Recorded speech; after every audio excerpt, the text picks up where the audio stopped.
plusieurs choses là-dessus. La première, c'est déjà la politique en elle-même, qui est un aspirateur à ego. Donc évidemment, faire de la politique, c'est quelque part se mettre devant, se faire aimer, tout faire pour se faire aimer. Et moi qui suis élu conseiller régional d'Aquitaine, je sais que ça peut tourner la tête assez vite. Et donc, il y a bien évidemment, quand on s'engage en politique, sans doute plus d'ego surdimensionné qu'ailleurs. Il n'y a pas plus de gens véreux ou d'idiots, mais il y a plus de gens un peu prétentieux, ça c'est certain. Donc il y a inhérent au monde politique et au fonctionnement du monde politique de vraies difficultés, et là-dessus, c'est la raison pour laquelle, quand on parle de nouvelle donne démocratique, on a des propositions fortes. Quand on dit qu'on ne veut plus que le mot politique puisse aller avec le mot profession, c'est quelque chose qui est fortement affirmé.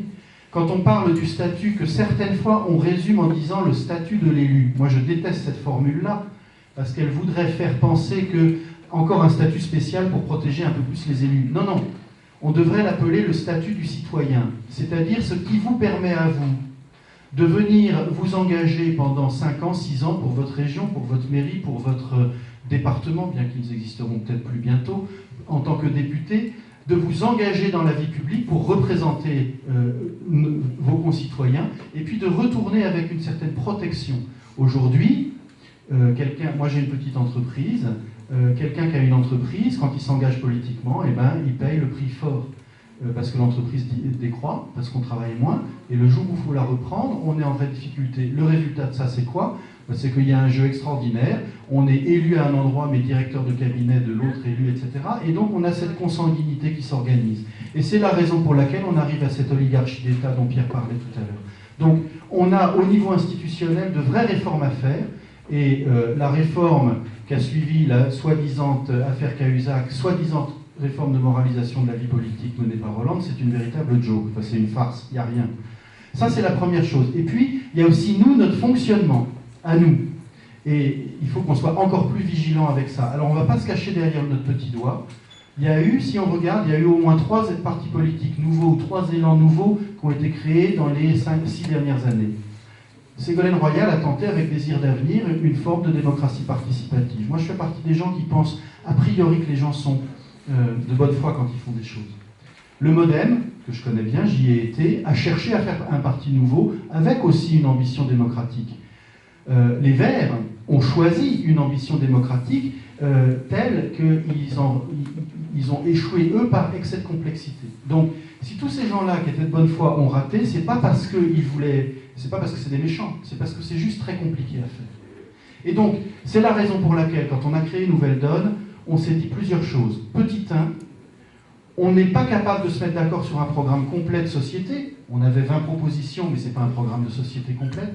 Par contre, on a pris le temps de se mettre d'accord sur un document fondateur, qui est cette charte, qu'on pourrait appeler de valeurs ou d'éthique, mais où on s'est dit, on ne peut pas définir ensemble notre projet de société, mais on peut définir ensemble les comportements qu'on s'engage à avoir pour élaborer ce projet-là. Est-ce qu'on respecte la charte? Non. C'est clair qu'il y a tout un tas d'exigences dans notre charte auprès desquelles on n'est pas à la hauteur aujourd'hui. Mais cela reste notre objectif, cela reste notre intention, et c'est sans doute le ferment le plus fort, parce que c'est un document qui a été élaboré collectivement. Ça, c'est la première réponse. La deuxième réponse, c'est de dire, vous me demandiez des garanties, ben nous, on vous apporte des preuves. Je vous en donne 2, pour l'instant. Je vous en donne 3. 3 preuves de choses qu'on fait déjà et qui sont assez novatrices. La première, vous savez qu'en France, on a cette anomalie ahurissante qui s'appelle la réserve parlementaire, où tous les parlementaires ont le droit de dépenser une certaine somme d'argent à leur discrétion.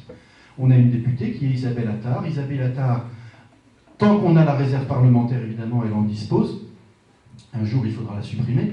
Mais tant qu'elle en dispose, eh bien, Isabelle a tiré au sort dans sa circonscription une commission de citoyens qui instruit les demandes et qui attribue sa réserve parlementaire en toute transparence. Isabelle Attard, en tant qu'élue, n'a rien à voir là-dedans. C'est un collège de citoyens tiré au sort qui attribue sa réserve parlementaire.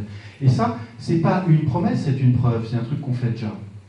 Deuxième élément, il y a une plateforme, qui s'appelle Parlement et citoyens, et qui dit, quand on a un texte de loi qui est débattu à l'Assemblée nationale, au lieu de faire ça dans un cabinet, et ben on va mettre les débats sur la table et on va mettre ça sur une plateforme internet qui permettra à nos concitoyens de débattre, d'échanger, etc. Et là, il y a un exercice du mandat de démocratie représentative qui va au-delà de juste rendre compte aux citoyens, mais qui est d'être vraiment le représentant et d'élaborer les politiques avec le citoyen. C'est une deuxième preuve et on la porte dès maintenant. Et puis la troisième, c'est vrai que le processus que l'on a élaboré et que vous avez mis en place, je dis vous parce qu'il y a sans doute des gens ici qui ont participé aux commissions électorales pour les élections européennes, ce processus-là, est-ce qu'il était parfait? Non. Est-ce qu'il n'y a pas eu des couacs? Oui, bien sûr. À chaque fois qu'on fait quelque chose de nouveau, il y a des couacs. Alors, si on veut au premier couac en profiter pour se flinguer les uns les autres, c'est fastoche, hein, parce qu'il y aura des couacs. N'empêche que, globalement, le résultat, si vous regardez, moi je suis extrêmement fier de ce que vous avez réussi à faire, parce que si on regarde les listes que Nouvelle Donne présente aux élections européennes, nous présentons des listes qui ressemblent à nos concitoyens. Et ça, c'est la plus belle preuve que l'on a pu apporter à ce jour. Et voilà, donc le chemin se construit tranquillement, il se construit ensemble. On s'est donné du temps. Notre charte dit qu'on s'est donné jusqu'à la fin de l'année 2014 pour aboutir à des structures qui soient vraiment démocratiques.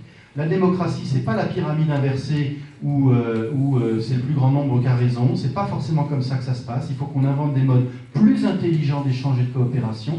Et on va s'y atteler. Je peux vous dire que certains y travaillent déjà, mais tous, on s'y attelle dès le 26. Excusez-moi, j'ai été long parce que je suis un peu passionné sur ce sujet.